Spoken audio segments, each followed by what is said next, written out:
Hello, I'm Robert Mackenzie at the Harper Library of the University of Chicago. Almost everyone here, like every family in the United States, has suffered from one of the great evils of our time, inflation. Spiraling prices that bring unemployment and threaten to undermine the savings of the whole people. Well, now, we've all agonized about this problem. Milton Friedman has spent many years analyzing it, and he's convinced he understands the cure, as you'll see in this film.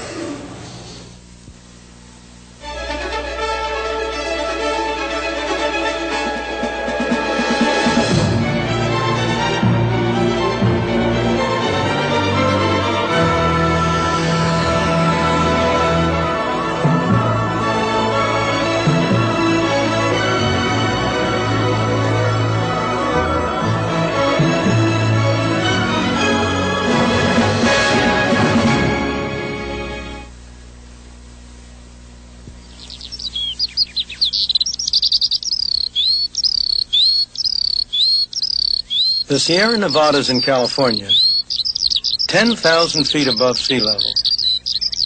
In the winter, temperatures drop to 40 below zero.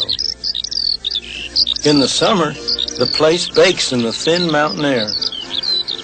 In this unlikely spot, the town of Bodie sprang up. In its day, Bodie was filled with prostitutes, drunkards, and gamblers. Part of the colorful history of the American West.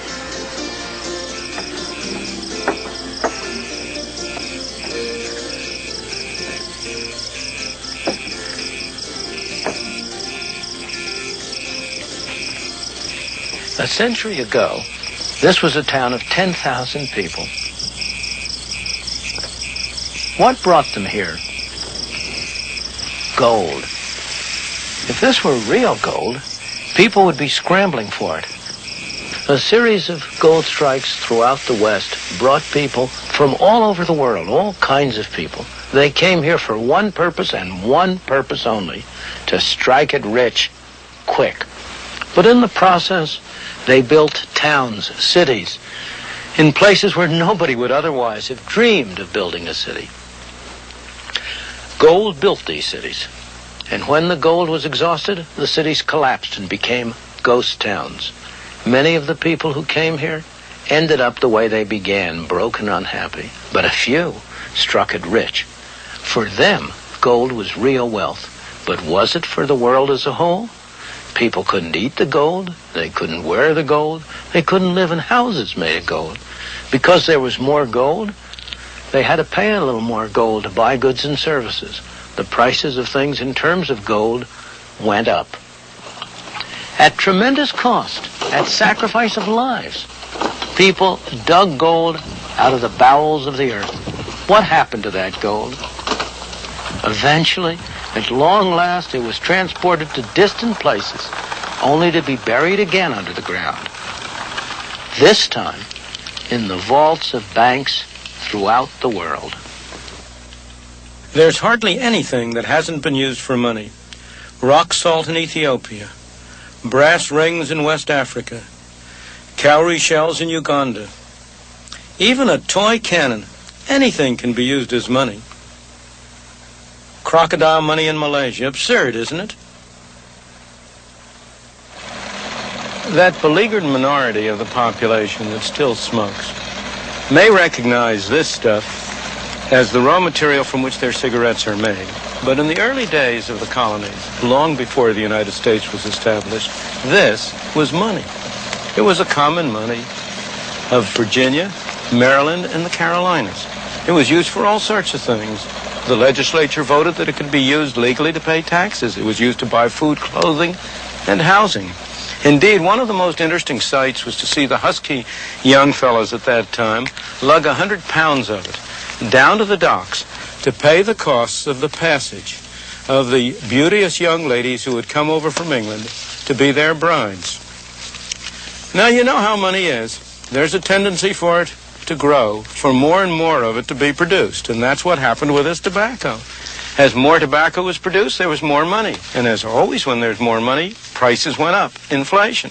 Indeed, at the very end of the process, prices were 40 times as high in terms of tobacco as they had been at the beginning of the process. And as always, when inflation occurs, people complained.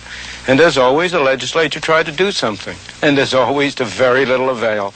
They prohibited certain classes of people from growing tobacco. They tried to reduce the total amount of tobacco grown. They required people to destroy part of their tobacco. But it did no good. Finally, many people took it into their own hands, and they went around destroying other people's tobacco fields. That was too much.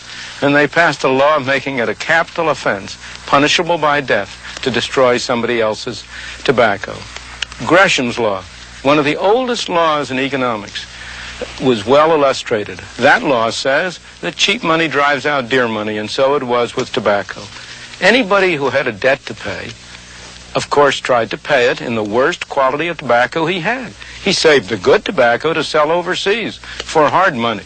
The result was that bad money drove out good money. Finally, almost a century after they had started using tobacco as money, they established warehouses in which tobacco was deposited in barrels, certified by an inspector according to his views as to its quality and quantity. And they issued warehouse certificates, which people gave from one to another to pay for the bills that they accumulated. These pieces of green printed paper are today's counterparts of those tobacco certificates, except that they bear no relation to any commodity. In this program, I want to take you to Britain to see how inflation weakens the social fabric of society. Then, to Tokyo, where the Japanese had the courage to cure inflation. To Berlin, where there's a lesson to be learned from the West Germans in how so-called cures are often worse than the disease. And to Washington, where our government keeps these machines working overtime. And I'm going to show you how inflation can be cured.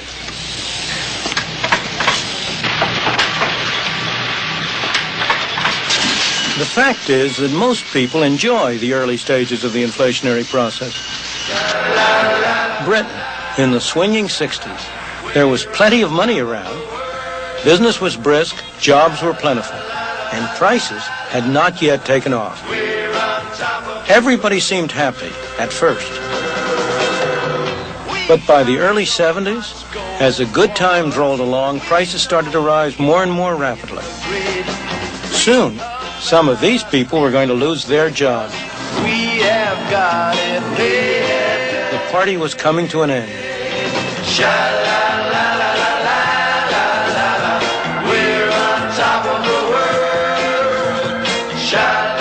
The story is much the same in the United States, only the process started a little later. We've had one inflationary party after another, yet we still can't seem to avoid them. How come? Before every election, our representatives would like to make us think we're getting a tax break. And they're able to do it while at the same time actually raising our taxes because of a bit of magic they have in their kit bag. That magic is inflation. They reduce the tax rates, but the taxes we have to pay go up because we are automatically shoved into higher brackets by the effect of inflation. A neat trick. Taxation without representation. The more I work, it seems like the more they take off of me. I know if I work an extra day or 2 extra days, what they take in federal income tax alone is almost doubled because it apparently puts you in a higher income tax bracket and it takes more off you. Bob Crawford lives with his wife and 3 children in a suburb of Pittsburgh.